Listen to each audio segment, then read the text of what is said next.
ඕගොල්ලෝ එක එකාගෙන් එක එක දේවල් බලාපොරොත්තු වෙනවා. ඊට පස්සේ ඕගොල්ලෝ වයසට ගියාමත් එක එක්කෙනාගෙන් බලාපොරොත්තු වෙනවා. ඒවා ඉටු වෙන්නේ නැහැ. එතකොට ඕගොල්ලෝ දුකටපත් වෙනවා. ඕගොල්ලෝ වටේ දැන් ගෙදර ඉන්නකොට ළමයි ඉන්නවා, බිරිඳ ඔක්කොම අය ඉන්නවා. ඊට පස්සේ වැඩ කරන තැනට ගියාම මෙතන සෙනග ඉන්නවා. මං කියන්නම් පොඩි ටෙක්නික් එකක්. 1000ක් එක්ක හිටියත් හැම මොහොතකම හුදකලාව ජීවත් වෙන්න. අපි ළඟ දැන් මෙතන අපිත් එක්ක සෙනග ගොඩක් ඉන්නවා. නමුත් අපි කොයිලාකත් හිතන්නේ නැහැ මේගොල්ලෝ මේ බනහන්න අපි හුදකලාව වෙන්න. අපි ඒගොල්ලන් කිසි දෙයක් බලාපොරොත්තු වෙන්නේ නැහැ. ආවා කිව්වා ගියා. ඒතර අපි නිදහස්. තරුණ කාලේ ඉඳලාම මනස ශක්තිමත් කරගන්න පිරිසක් මැද හිටියත් තනියෙන් ජීවත් වෙන්න. කිසි කෙනෙක්ගෙන් කිසි දෙයක් බලාපොරොත්තු වෙන්න එපා. සතුටින් ඉන්න. ආධ්‍යාත්මය හැම විටම ඉපිලී යන තත්වයක තියාගන්න. තමන්ගේ පරණ දේවල් නැති වෙච්ච ඒවා ගැන හිත කනගාටු වෙන්න එපා. ආපු නැති අනාගතයක් ගැන හිතලා දුක් වෙන්නත් එපා. මැරිච්ච අතීතයක් ගැන හිතලා අඬන්නත් එපා. සතුටින් ඉන්න. ඒ සතුටෙන් එනකොට ඕගොල්ලන්ට තේරෙවි මේක තමයි ජීවිතය. එතකොට ඕගොල්ලන්ට වැඩිහිටි නිවාසයකට යද්දි මම දන්නේ නැහැ කොහේ යද කියලා. යන තැන හොඳින් ඉන්න. දැන් අපිට ඇවිදින්න පුළුවන්, කන්න පුළුවන්, මිනිස්සුන්ගේ පිළිගැනීම තියෙන නිසා අපට මේ මානසික වේදනාව තේරෙන්නේ නැහැ. ඒ වුණාට වයසට ගිහිල්ලා ජරා ජීර්ණ වෙච්චාම කෙනෙක් ඒක ලොකු වේදනාවක්. ඉතින් මං අහන්නේ ඇයි තරුණ කාලය ගැන හිතන්නේ නැත්තේ? ඒක ගැන තරුණ කාලේ හිතුවා නම් එතකොට අපි අර දේවදූත සූත්‍රයේ තියෙන ඕකනේ. දේවදූතයෝ, ඒන්ජල්ස්ලා. පළවෙනි දේවදූතයා තමයි ළමයෙක්.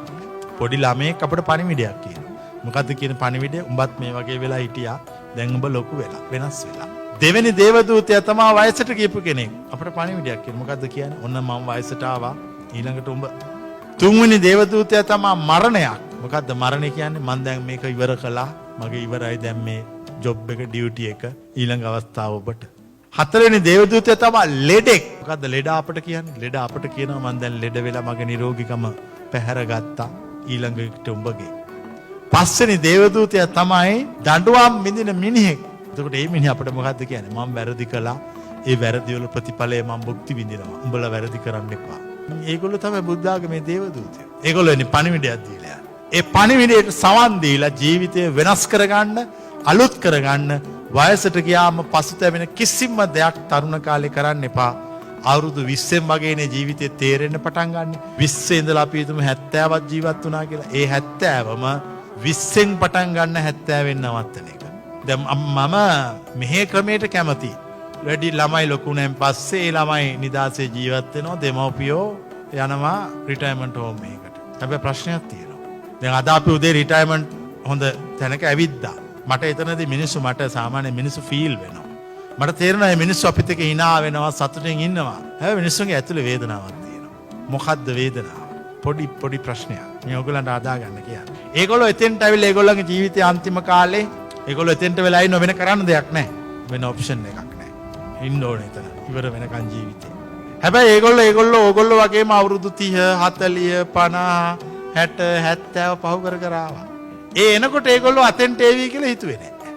අන්තිම අවුරුදු 70 වගේ පැන්න මේගොල්ලෝ ප්ලෑන් කරගත්ත මෙතෙන්ට යන්න. ඇඟ ප්ලෑන් කරා, බැංකු පොත ප්ලෑන් කරා, හිත ප්ලෑන් කරේ නැහැ. ඔන්න ඔතන මට තියෙන ප්‍රශ්නේ. දැන් මේගොල්ලන්ට මෙතන ඉන්න සල්ලිත් තියෙනවා. මේගොල්ලෝ ඒකට ප්ලෑන් උත් කරගෙන හැබැයි මේගොල්ලන්ගේ ආධ්‍යාත්මයේ හිස් කිසි දවසක කොච්චර ධනය තිබ්බත් ඇතුළ හිස් කරගෙන වැඩිහිටි නිවාසයට යන්න එපා. මේක පුරවගෙන යන්න. දැන් අර ඉන්න මිනිස්සු මේ මිනිස්සු සතුටෙන් ඉන්නේ. හැබැයි මේ මිනිස්සුන්ගේ සතුට මට පේනවා hina වෙනවා ඔක්කොම ඇත්ත ඒ වුණාට මේ ඇතුලේ අඳුනාවක් පවතිනවා. ඇයි? ආධ්‍යාත්මේ දියුණු වෙලා නැහැ. ජීවිතය ගැන හරියට කනගාටු වෙනවා. හැමතිස්සෙම කල්පනා කරන්නේ තරුණ කාලේ ගැන. ඒ කාලේ පින්තූර පිටි වල ගහගෙන මම ඒ කාලේ මේව වැඩක් නැහැ දැන් ඉවරයි. අතීතයට ගිහිල්ලා ඉවරයි. අතීතයේ මිය ගිහිල්ලා. කවදාකවත් ආයි යථාර්ථයක් වෙන්නේ නැහැ. අනාගතේ තාම ඇවිල්ලා නැහැ.